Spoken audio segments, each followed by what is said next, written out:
How's it going, rednecks? I'm out here in the garage again working on the Yukon, and I just got done in the last episode putting the intake on, and then off camera I flipped the wiring harness down and tried to get as much done as I could off camera because I figured that's kind of boring and you guys wouldn't care to watch that anyways. But in this episode what we're going to be doing is replacing the front suspension. And if you look right here, this is all the old front suspension off the truck. And what I'm going to do right now is I'm going to get down there and I'm going to show you why I need to replace it and then what I'm going to be replacing it with. So starting with the lower control arms, the bushings are pretty good. This ball joint right here is bad. And this one's been replaced, but it's actually bad. And then if you take a look at the steel or even the paint, it's all coming off and these things are looking pretty gnarly. As for both of the uppers, you can see this bushing right here is tweaked sideways and pretty bad.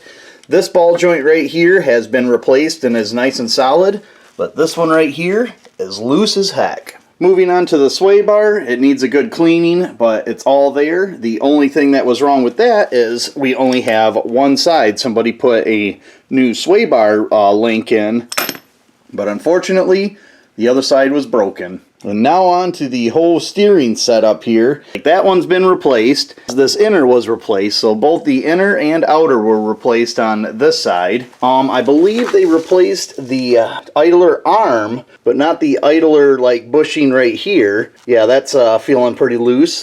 The pitman arm looks like it's been replaced, where the inner has quite a bit of play to it, as well as the outer. So after looking over all of them parts, I made the decision to buy this right here. Inside this box is a $100 front suspension setup, and this is going to replace all my bad parts. Now, do I trust it? Not really. But my plans for this truck are going to be to straight axle swap it hopefully within the next 2 years. And on top of that, I don't drive it in the winter, and I don't drive very far to begin with. So what do you say we pop this thing open and see what's all in there?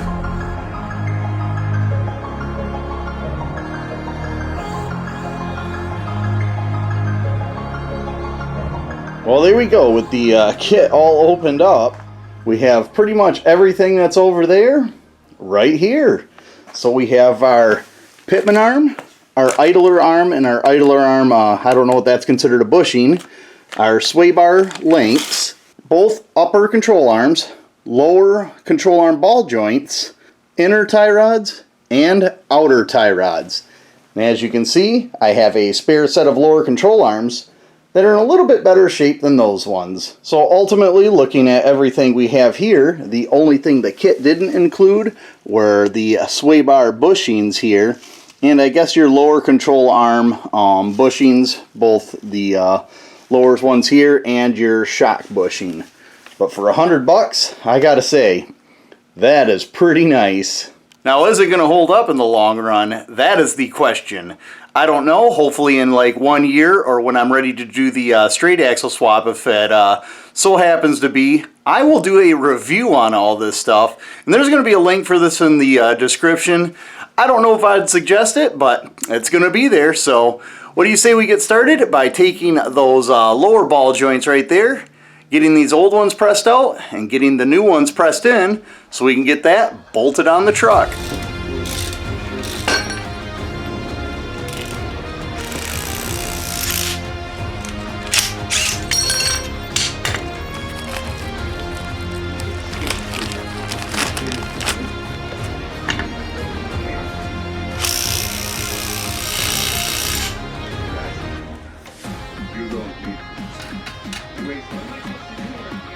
Figured I'd take a break between the removal and install of the ball joints on the lower control arms and go over these ones right here are held in by peened over edges, and as you can see when you press them out they just break off, where the new ones have a C-clip that hold them on. And when installing the new ones, I actually had to remove the boot to use my install tool. Now you might have enough stuff in your kit to do it differently. Well, that's how I got to do it on mine, and I'm actually pressing on that surface right there, and it don't look like it did any damage to it, but I figured I'd go over that quick a sec. What do you say we install that one and that arm, and then we'll get them installed on the truck, and we'll start taking the rest of that stuff and installing it where it needs to go.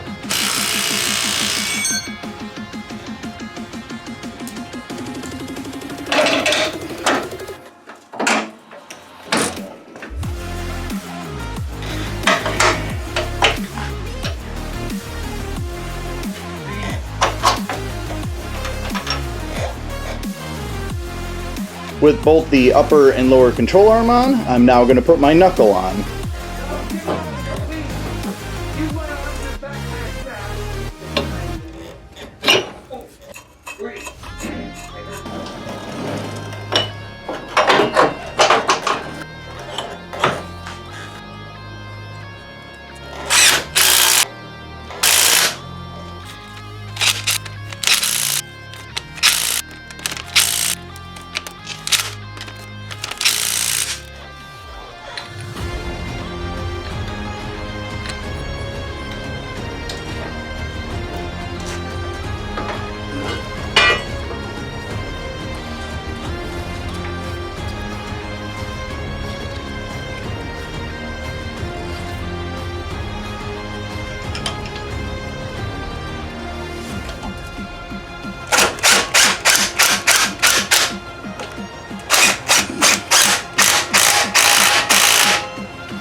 Well, there we go. If you didn't see, we installed the axle, the sway bar, and the sway bar links. And the reason I did the axle right now is because there was nothing in the way. And if you haven't figured it out yet, I am doing the driver's side as well as the passenger. And the reason I'm not recording this side is it's kind of packed over here, and I figured you didn't want to see the same thing twice. And in case you did, just rewind the video and re-watch it.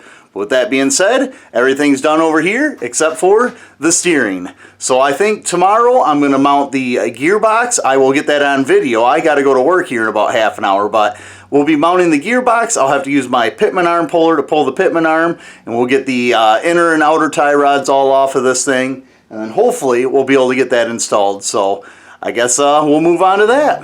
I've been counting down the days to get out.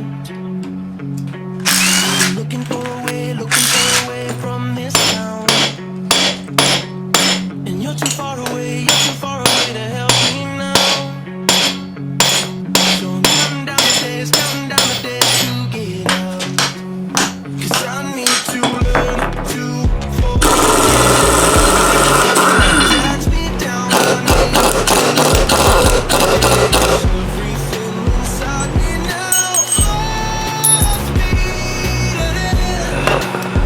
Wow, that went surprisingly well. So with the old pitman arm off, we're going to install the new one.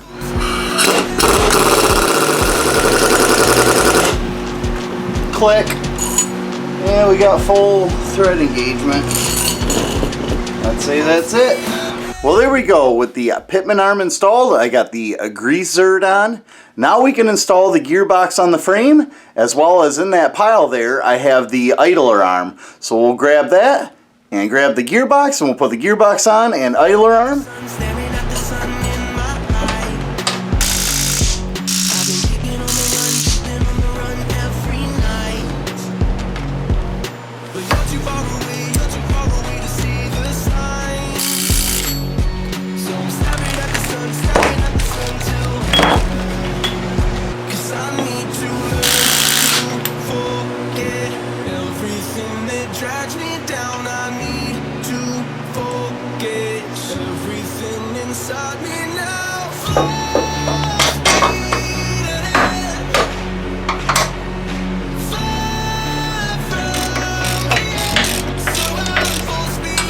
Well, there we go. We have the idler arm in, the pitman arm in, and our gearbox hooked back up to our steering. Tomorrow I'm going to take a day off, and then hopefully Friday after work I can start working on that drag link, getting that installed, getting our inner tie rods and outer tie rods done, because I would really like to see this done. So, and just like that, I am back, and I got the drag link out right now. And yes, I have already broken loose that inner tie rod. Yes, I could do this on the vehicle, but I chose to do it off the vehicle That way it's going to be easier to feed it all through here. So without further ado, let's get that one off and let's get this one off. From the dust I was born, to the dirt I shall return.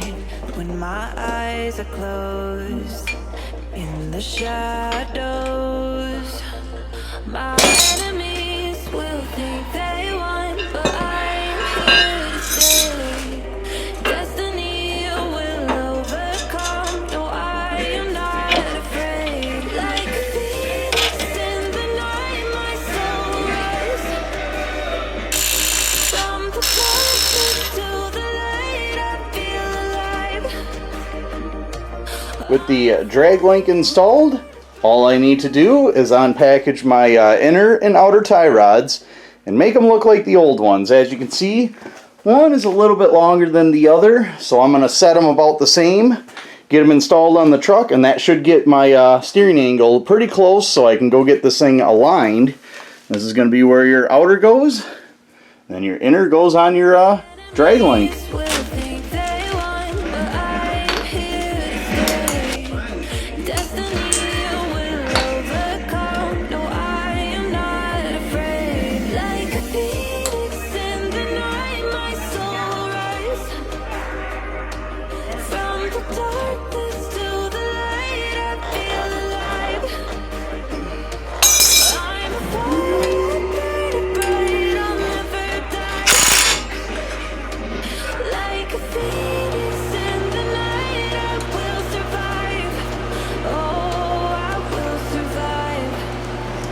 Well, there we go. That is a $100 suspension in a box. And as you can see, all we're left with are some bags. And then on the floor over here are all of our old suspension parts. If you take a look, this is the driver's side all done.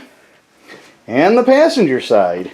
Now obviously I need to grease all of this, but I can't seem to find my grease gun, so that's going to have to wait till I find that. But in the next video, I will hopefully be installing shocks and my torsion bars. So that's going to conclude this video. Hopefully you guys enjoyed it. Like, comment, share, subscribe, and get back to work.